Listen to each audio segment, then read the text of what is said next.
In 1998, a new corporation was founded. Its mission would be to organize all the world's information and make it universally accessible and useful. It estimates it will take 300 years before it reaches that goal.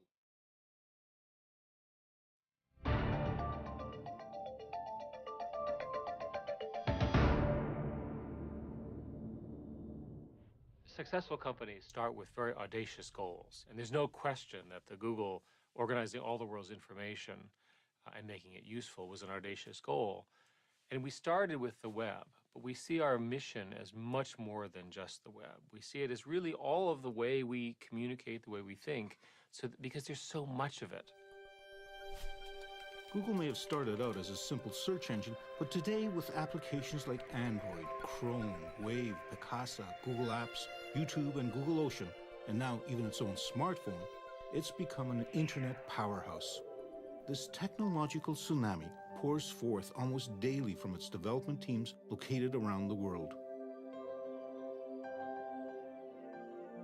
In the process, Google has become a global vacuum cleaner of digital data. It handles an estimated 20 petabytes of data every day. That's the equivalent of 130 billion photographs or 5 billion songs on an iPod. It also deals with more than 1 billion searches per day, and those searches leave a digital footprint of every person visiting the site. Well, one of the interesting things about Google searches is that it really is a database of intentions. It is an incredible collection of what you are thinking any given moment based upon what you're searching for, based upon what you're writing in emails. And any institution who has access to that can have power over you or potentially adversely affect you. Do you know what this might be? Does anybody know what that is? Google founders Sergey Brin and Larry Page. People logging on to Google around the world. Wow, okay. I didn't really realize what it was when I first saw it, but this is what helped me see it. This is what we run at the office that actually runs real time, and every one of those rising dots represents probably about 20, 30 searches. Their ultimate goal is to make Google into an all-knowing entity. So this session is supposed to be about the future. So I thought I'd talk at least briefly about it. And to do the perfect job doing search, you really have to be smart. In fact, the ultimate search engine would be artificial intelligence. And so that's something we work on.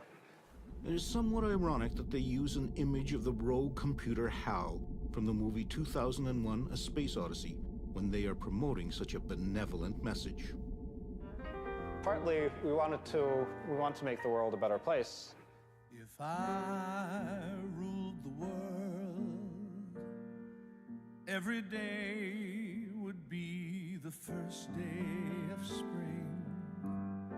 In just over 10 years, Google has become one of Silicon Valley's biggest and most unconventional players. In that time, it's cultivated an image of a large but benign presence.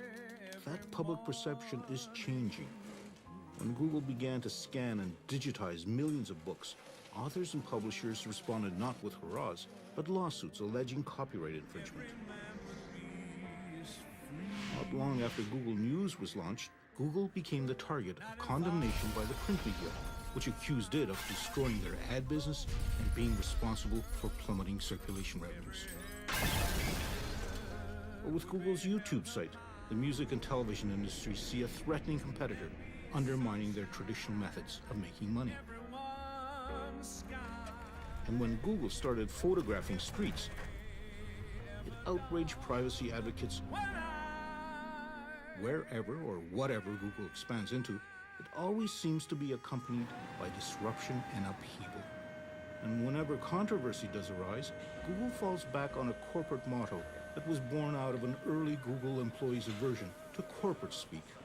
Having come from Intel, kind of had the I don't want to work at a big company idea in the back of my head. And so I was interested in something that would be a little bit more provocative and a little bit more interesting and maybe make people a little bit uncomfortable.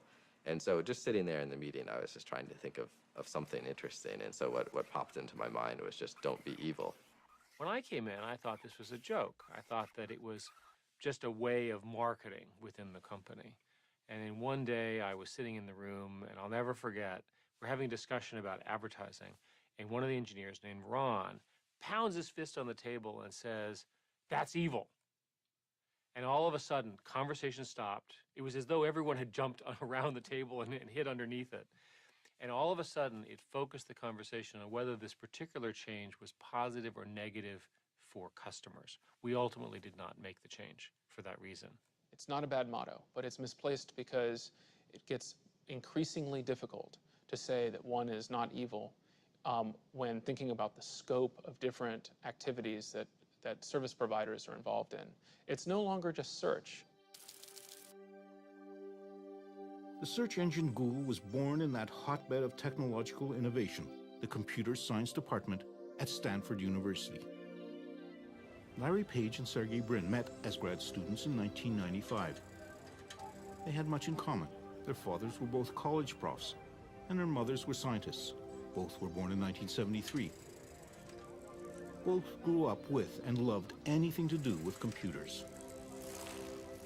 Our PhD program is very selective, but it's not like when they showed up the first day, I said, oh, this is the smartest person I've seen in my life. Hector Garcia Molina was one of Sergey Brin's advisors, working with him on some data mining problems. The one thing that stood out about Sergey was his age. When I got him here as a PhD student, he was 19 years old. So that was the main thing that stuck in your mind was when you saw him as this just very young kid who knew a lot and was very smart. Sergey Brin, born in Russia, was the math prodigy who loved swimming and gymnastics. Larry Page was the inventor, looking to change the world. At some point, I don't know exactly when, they connected and started working together on the search engine. They created their earliest search engine from off-the-shelf computer components, some of which they begged and borrowed from the university, and after they maxed out their personal credit cards, they came up with some ingenious solutions to their limited finances. And then Larry discovered that he could get a better deal by buying the individual disks without the cases, and they built their own machine, and they got more storage for the same amount of money. With a structure made of toy building blocks and their secret algorithm sauce, which they called backrub, they cobbled together a revolutionary new search engine. One could immediately see that the ordering of the pages was substantially better than what AltaVista was providing. In the mid-1990s, AltaVista, like the majority of other search engines, looked only at text, ranking the results based on the number of times a keyword appeared. Larry and Sergey's search engine was far more sophisticated, with a mathematical algorithm that looked at the number of links to and from internet sites. The more links, the higher the rank. The first search I ever typed into Google was Canadian exchange rate, and it gave me exactly the right information that I ever could use about the Canadian exchange rate and so on. And I was, I hate to use the word blown away, but I was blown away by the fact that I could find exactly what I wanted so quickly. I think what they realized is that working on it in the context of a university research project didn't give them the scope and the scale that they really needed to make it work. So they said, well, let's take a leave. Let's go off, do a company, get it working, and then we can come back and finish up the research. Larry and Sergey were preparing to leave Stanford to start up their search engine company, which by this time they registered as Google, a misspelling of a mathematical term for one with 100 zeros after it. Meanwhile, they continued to participate in the computer science program. They had presented some work they had done on a search engine, and naturally, given my interests, I wanted to be part of it. Google had its very first employee, Craig Silverstein, a fellow PhD candidate. So there were three of us at the beginning, and it seemed like forever that there were three of us. We cared a lot about culture fit, and there were some people who we refused to hire, even though they seemed technically to be very qualified, because they just did not have the personality to work well with us. The three Stanford postgrad students opened up corporate headquarters in that cliché of Silicon Valley, a garage. The company began to expand. I joined in January of 1999, which was a few months after they had started. There were 4 other people at the company, including Larry and Sergey at the time, and they were renting half a house from someone who was still living there and who is now a vice president at Google. And the computers, everybody was working in offices, or in bedrooms, if you will. And the garage was included, and I believe we had a printer there, we had a ping pong table there, but the whole company was not living in the garage. We totally worked out of a garage, and I made sure that we did. It was maybe one day a month, or one day every 2 months, but I made sure that every so often we'd go out into that garage and we would do some work there. Well, I want to be able to tell people times like this that we started in a garage. And so for the record, we started in a garage. It's just in a garage that had rooms in a house attached to it. As Google outgrew its garage, it moved corporate headquarters into a regular office space in downtown Palo Alto. We were in Palo Alto back in those days, which is like a restaurant town. My goal was that we'd go to a different restaurant every night. We'd eat out dinner all the time. We'd eat out lunch all the time, in fact. The company was expanding quickly, and soon they moved again. But with few restaurants around this new location, Larry and Sergey decided that it would be more efficient and more cost-effective if they had their own kitchen with their own chef. The one who was chosen had on his resume a stint cooking for the band, the Grateful Dead. They offered me shares in the very beginning, and I was very reluctant.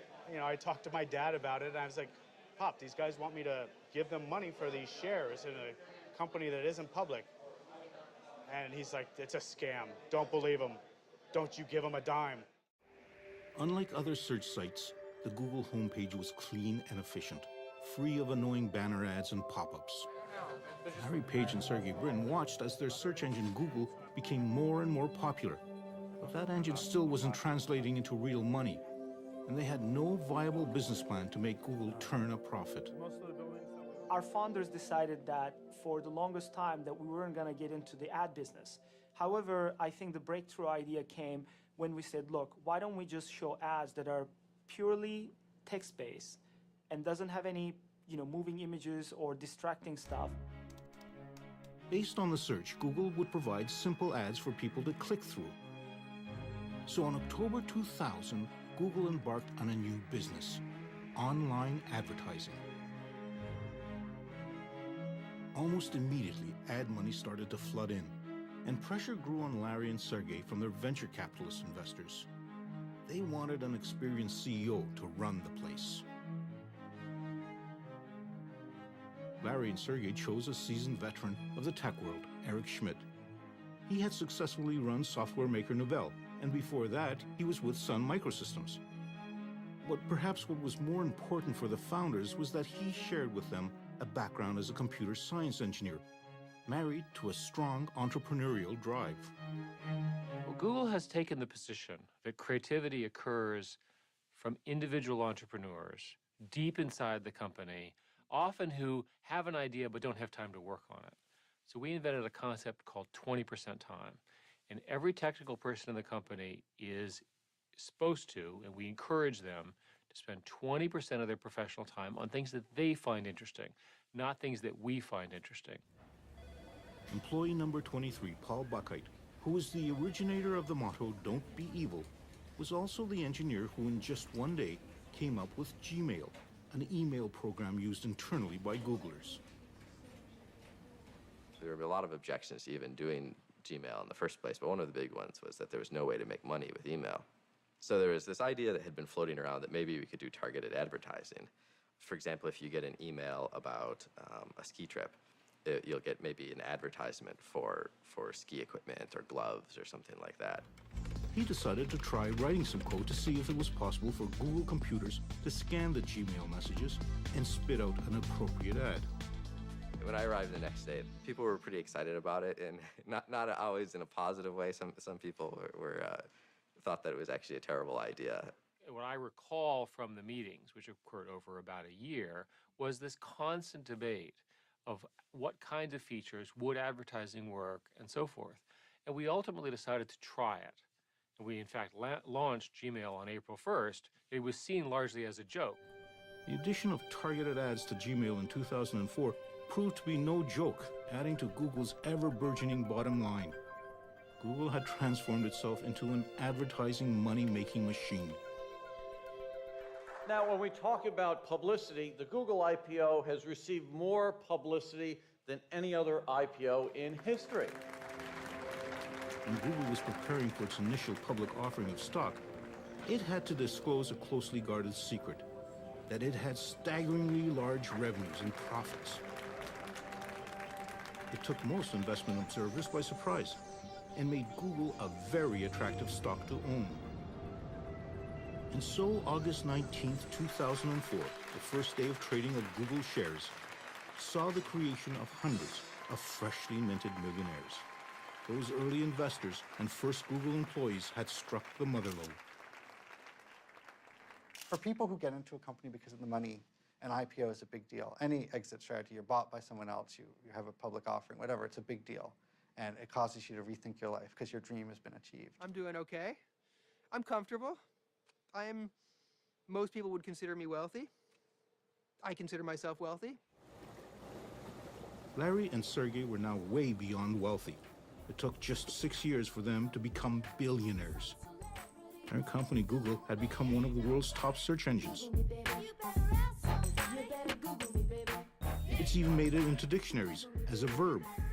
Google as a technological tool has become part of pop culture. And young people's perception of Google as a cross between a college dorm and geek heaven means that Google receives more than 1 million job applications a year. You come to Google, and first time I'm really feeling like everyone knows what they're doing and they know it better than me. So just what does it take to be one of the chosen few selected to be a Googler?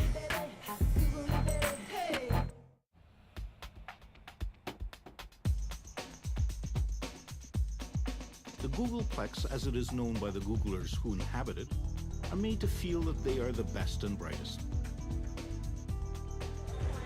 Deserving of the complimentary meals, the subsidized masseuse service, the free laundry, as well as the barbershop on wheels. I feel one of the greatest thing about Larry and Sergey, they were really, really smart people and they were brilliant, but I think one of the best things that they've done is they also made sure that they surrounded themselves with the best and most brilliant people that they could find. Google receives more than 1 million job applications a year. However, to join the ranks of some 20,000 worldwide Googlers requires passage through a grueling series of tests and interviews. Rajin Seth, another Stanford computer science graduate, had worked at a number of high-tech companies before approaching Google. I probably went through somewhere between 10 to 15 interviews at the time. And then finally, my last interview was with Larry. And so, literally I just came in one day and actually got to sit down in Larry Page's office and interview with him. And he asked me a bunch of tough questions, and I didn't quite know how I did, but apparently he liked me enough to the point where they decided to give me an offer. Among the most highly prized employees at Google, just after computer science engineers, are new hires called APMs, or Associate Product Managers. A large part of why Google hired associates like my position, associate product managers, out of school at that point, was to be able to culture these future product managers like myself in the way Google wanted them to behave. Mostly young, recent graduates with incredibly high test scores, they are given enormous amounts of responsibility and authority early in their career. And we're not prioritizing that very hard right now because we don't think it's going to be able to replace the personal start page from day one. Among the most recent crop of APMs is a Canadian, Jeff Harris. The job that I'm actually doing, which is an associate product manager, is kind of designed for people that have a technical background but aren't necessarily interested in coding day to day. So what my job ends up being is communicating with the engineers who do code all the time and kind of just making sure that all the engineers are working together towards the same goal. So I'm just turned 22. I think the biggest surprise at working at Google is probably how open it is about everything that we're doing. So I can just look it up on our internal site and see details on every single project that's out there, which is great from an organizational perspective. Although Google might be highly transparent internally, it, like so many of the other big Silicon Valley high-tech companies, is extremely sensitive about what outsiders are allowed to report on, whether that be code on monitor screens or the doodles on the whiteboards, which are seemingly everywhere. We believe in having whiteboards all over the place, and the reason for that is to really spur creativity, so that you can draw things and communicate ideas and work with other people on that idea. secure data connector here, right? Is our ability to publish programmatically going to be released at the same time, or is that? Yeah. And so a lot of times people will pull out their phone and take a picture of the whiteboard and send that around as an email. You know, those end up being part of the notes for the meeting. Besides having whiteboards and food stands everywhere, the other striking feature about Google Offices is the absence of paper. We operate very much in a paperless manner. You know, one of the things that we've done here at Google is that users have laptops that they carry with them to the meetings that they're in. A lot of the note-taking is done electronically so that it can be instantly shared with people. An insatiable appetite for the new and innovative, spanning a wide spectrum of technologies, means Google is constantly on the prowl. But not everything, of course, is invented at Google. We also have teams looking for great technology in small companies that we can pick up, that we can buy, where they would benefit from the structure of Google. With plenty of cash and stock at its disposal, Google is able to scoop up companies it's interested in. That's how YouTube became a Google product, as did Google Earth and Picasa, as well as a web-based word processing program called Writely. Writely was a word processor in the browser. You just go to it as a normal website and it just works. Google noticed it because we were, getting a little bit of press. Google bought Writely and hired its founders to help develop it further. My experience has been a little bit like I was a kid folding up little paper boats in a stream somewhere, and it was really fun. And, Daddy Warbucks wandered by and said, "Kid, this is great. Here's a pile of quarter-inch thick plate steel and an army of arc welders. Go build me a battalion of battleships." Writely has morphed into Google Docs, a word processor that moves the application and its data from the personal desktop computer to Google's servers. It's a little bit strange. It is strange. I'm definitely, I'm a 42-year-old graybeard now, right? Like, it's kind of, I'm not that old, but here, that's 90th percentile or something. I don't know what it is, but yeah, there's a lot of young engineers here. That it doesn't bother me. I think it's interesting to me. I think everybody gets to this point in their career where things begin to seem obvious. I don't mind the technical culture here. I'm not intimidated by it. I'm very productive, fierce, kind of meat-eating coder when I'm writing code, and they're all afraid of me, so they don't bother me. It's good. I wasn't here when they founded it, but my understanding of the founding conception of the culture is they wanted to do things and see things from an engineer's perspective. We do have a lot of P1. From that perspective, efficiency might very well be an engineer's prime directive. Triage on them. Right now I'm looking at the one where you open a text document in Gmail and it gives an error. Most of the teams do this every morning. There's a stand-up meeting. It's meant to be very short. It's about 10 minutes long. You're not supposed to speak for more than about a minute. All right, so I continue unit testing. The pencil is the conch shell from the Lord of the Flies. Remember that? So that's whoever has the pencil is talking. That's why it's a very efficient meeting. It took 5 minutes to tell the whole team what was going on. Another meeting where members of the Google Docs team get to discuss problems is during their weekly Writely walk. I think it's interesting to try to do big things that change the world. I think that's what I like about being at Google. We want to change the world too. We want to do great things. What's wrong with the logarithmic pruning that we do now? The guy was editing for 8 hours and All right. the beginning and the end got pruned. So We're using it. Okay. No, that's cool. That's cool.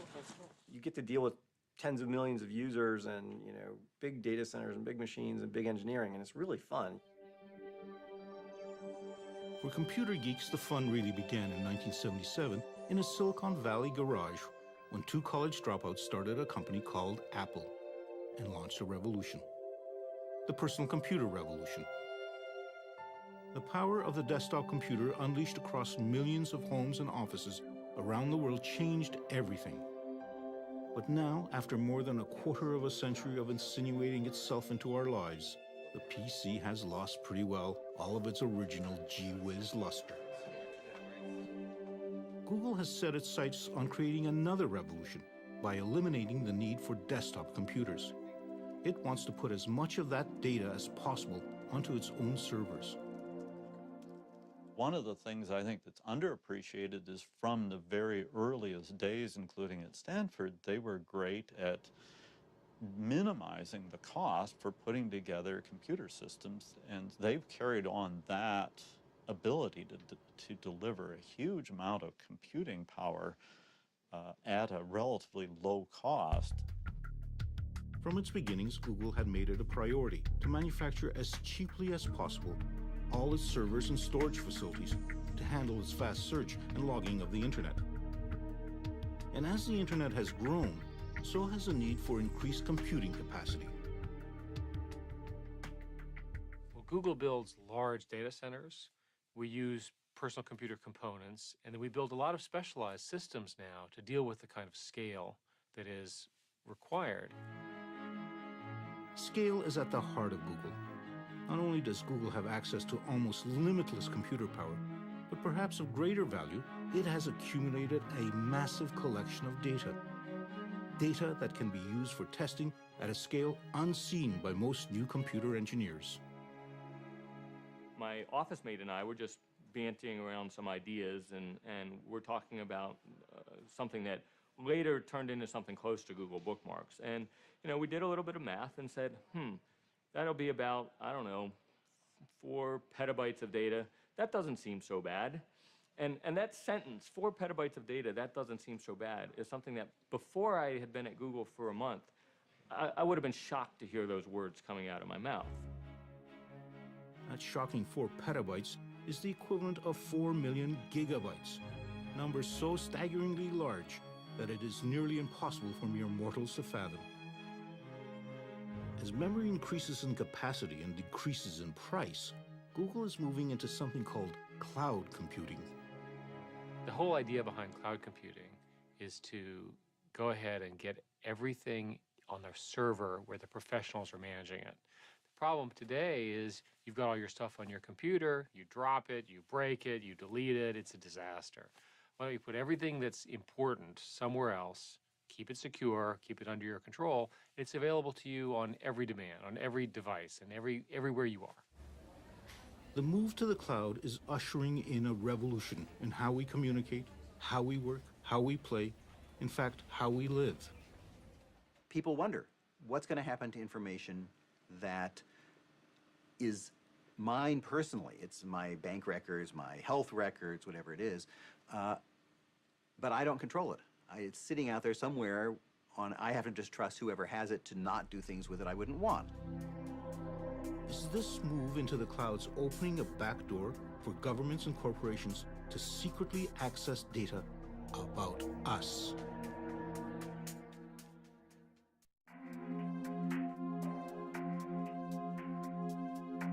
If everyone's digital data is moving into computer clouds, just where are these clouds?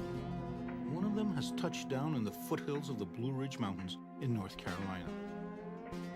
This was once the heartland of American furniture manufacturing. Then in the 1990s, cheap labor from overseas siphoned off the jobs, leaving behind a devastated economy and an awful lot of excess electricity. It just so happens that computer data centers are voracious users of electricity to run the servers and to cool vast quantities of water used for refrigeration. The town of Lenore had plenty of both, and so in late 2005, Google came calling, but it came cloaked in secrecy.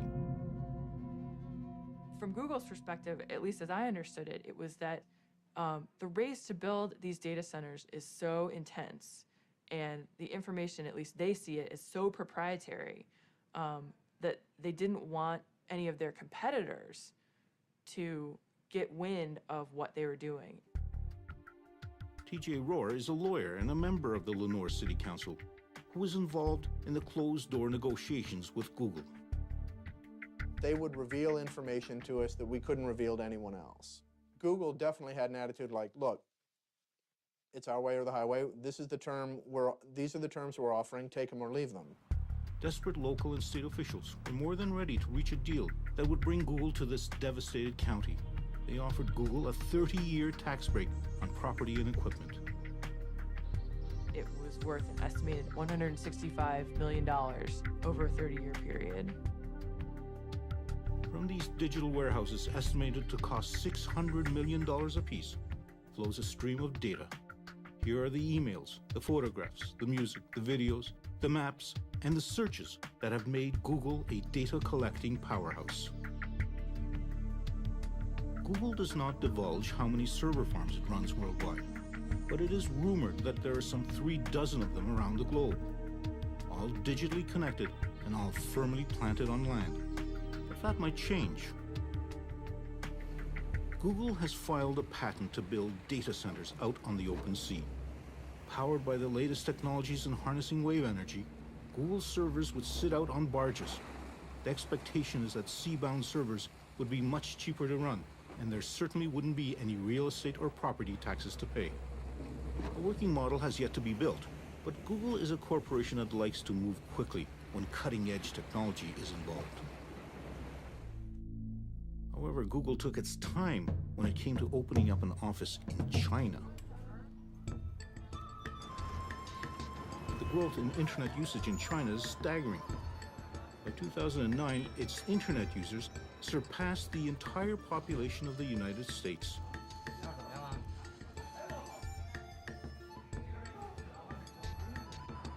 It is an exploding market made more complex by a censorious government. We were late in entering China. We were late because we were concerned about some of their content laws. In order for Google to set up an office in China, it had to agree to block certain sites from its search results. The Chinese government decides who gets past their Chinese firewall. To run Google in China, they landed Kai-Fu Lee, a senior executive at Microsoft, who was once in charge of their operations in China.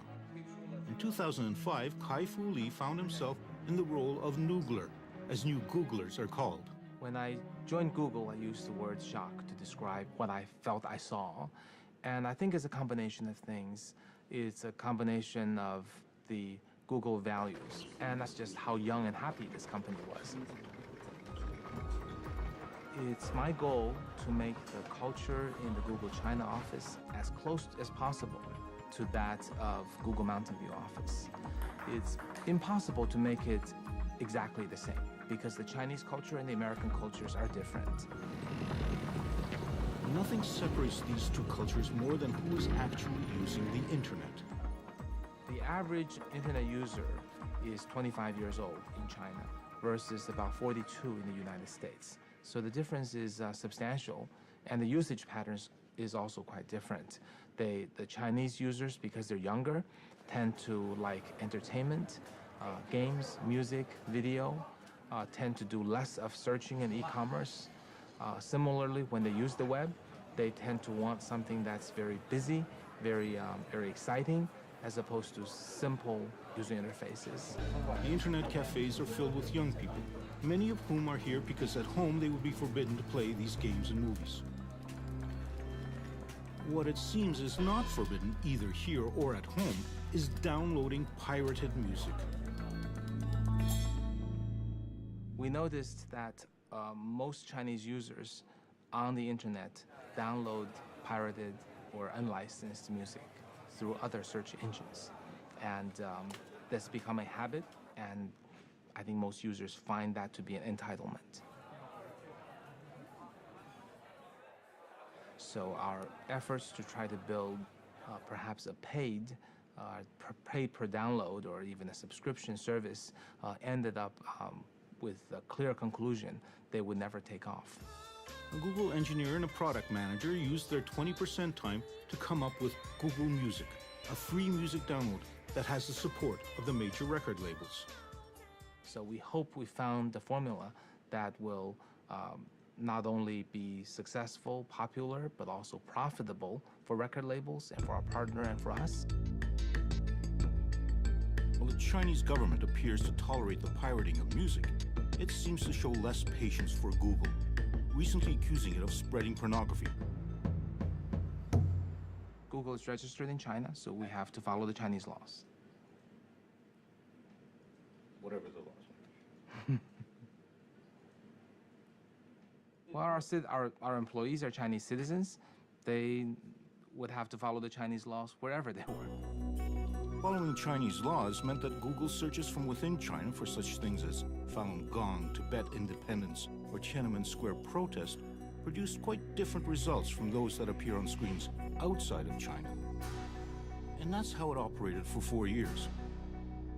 When in January 2010, Google announced that it would stop censoring its search results due to a major cyber attack originating in China, targeting Google's intellectual property and the Gmail accounts of Chinese human rights activists.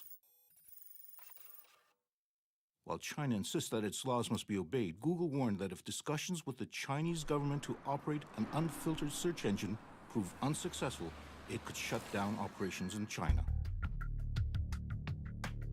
However, there were no discussions with the government of the United States when shortly after September 11, 2001, it passed legislation that gave itself broad surveillance authority, allowing itself unprecedented access to people's digital footprint. And these powers are quite broad now. They range from getting access to credit reports on individuals, to gaining access to their communications data, to more broadly being able to send a letter to any data holder and say, please reveal all the information you have about this person and don't tell them, and don't tell anyone. This is the idea of the National Security Letter. At the Electronic Privacy Information Center in Washington, D.C., Director Mark Rottenberg is concerned about the new digital information that's migrating to the clouds of computer server farms. I'm not saying that the government shouldn't get access to that information under appropriate circumstances. In fact, in some instances, it's vital to pursue wrongdoing and criminal investigations. But we need oversight, we need accountability, we need transparency. And the problem with cloud computing is it's going to make it much easier for government to engage in this type of surveillance secretly without people knowing that their personal information, their business records are being turned over. I've asked people at Google to simply report statistics on how many subpoenas and warrants they get every month. They don't have to say anything else. They don't have to say what the subpoenas and warrants were about. Just a number. How many do you receive? But they didn't like that suggestion and rejected it out of hand. As the Google juggernaut plows ahead, digitizing everything in its path, it accumulates new adherents. The city of Washington, D.C. has opted to wean itself off Microsoft Office and switch to a collection of Google applications. Google's offer of a cheaper, more secure, and more collaborative life in their cloud proved just too enticing to turn down. The trust issue is central to our whole brand. If Google were to violate someone's trust, the press, of course, would kill us, and all of a sudden people would withhold their information, they'd stop searching, our revenue would go down. It'd be a terrible thing, terrible for our company, terrible for them. So we take it very, very seriously. Some people don't trust this naive altruism that, we're really trying to make products that make users better. They see, some sort of agenda that we're trying to, control the world or whatever they see. But what can I say? We come out of a grad school background, and we don't think like that. But Google also has to worry about a band of young upstarts ready to change the world of search. Discarding Google's original model of a data-crunching search engine, they are approaching search from a different angle. They want to harness the power of what was known as the wisdom of friends. I think that this is the place that is going to define the next several years of what the internet and world is really about. So why is it that some of the leading proponents of social search are ex-Googlers, ready and willing to challenge their ex-employer?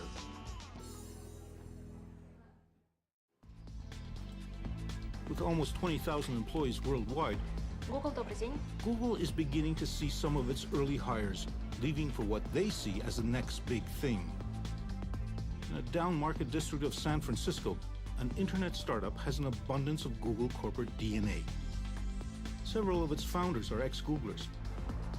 But their company, Aardvark, wants to go beyond Google and transform search itself.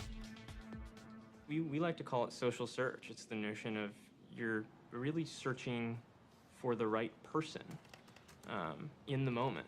And it's not that you want to know their bio, it's that you really want to interact with them because they know something that will help you in your moment. Sometimes it's not really written down on a web page, but someone out there really does know the answer. And we all have social networks. Aardvark is basically a utility that lets you tap into that. Just down the highway, in a nondescript industrial mall in Silicon Valley, there is another social network startup with its own list of very impressive ex-Googlers, including Paul Buchheit, who so famously, or perhaps infamously, coined Google's motto, "Don't be evil." Their tiny company called FriendFeed is developing a new social network service that shares and keeps track of what friends are listening to, reading, and posting on the web.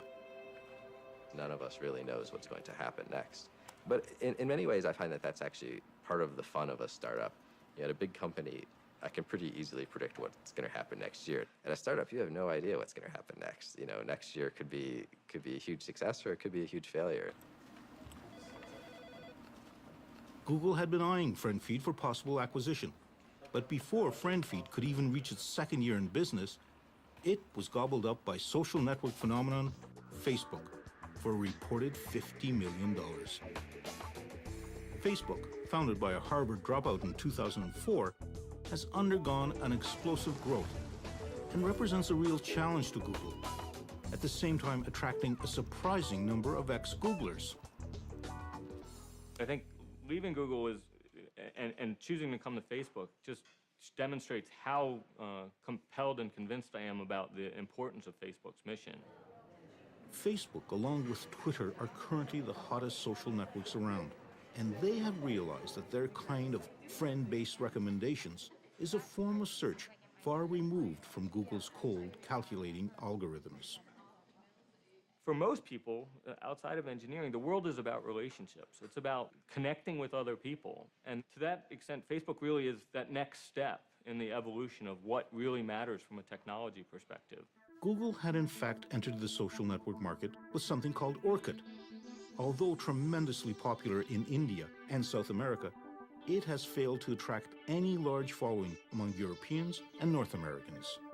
Google really didn't jump into the social networking business, and I think that's partly the personality of the founders. I think they're engineers who, small talk with your friends is not the priority. It's getting information from the scientific world is priority. So I think in some sense there was always a bias that this was sort of not very interesting, not very important. Why would you want to spend time on it? And of course, as the world has moved to Facebook and Twitter and all those things, they've said, oh, well, we can do that technically too. Sure, we can put Twitter-like things into Gmail. We can put Facebook-like things. We have Orkut. But I think the heart of the company isn't in it. It's not what the company's about. It's about information, all the world's information. Google really believes that the data is going to create incredible benefit for society. The company firmly believes that it's going to find ways to use data to make our lives better, to make our lives easier, to make decisions more efficient. They firmly believe that. For instance, with flu trends, they believe that in tracking individual searches for looking for things like cough or other medical conditions, they are going to detect the flu, they are going to be able to more effectively target interventions, and fewer people will die. When Google launched its IPO, Larry and Sergey personally wrote a letter explaining their aspiration for its future. Google is not a conventional company, they wrote. We do not intend to become one. Google's mission to collect all the world's information and make it accessible and useful, and do it within 300 years, has seen it move far beyond searching internet sites. Whether photographing streets, or digitizing the world's books, or turning our mobile devices into internet portals, or creating the world's greatest repository of video in its very own cloud, Google remains a technological phenomenon. But its future rests on something quite unscientific. Trust. Trust that it is keeping our data safe from hackers and snooping governments. Trust that it isn't misusing our information. And ultimately trust that Google is living up to its motto, don't be evil.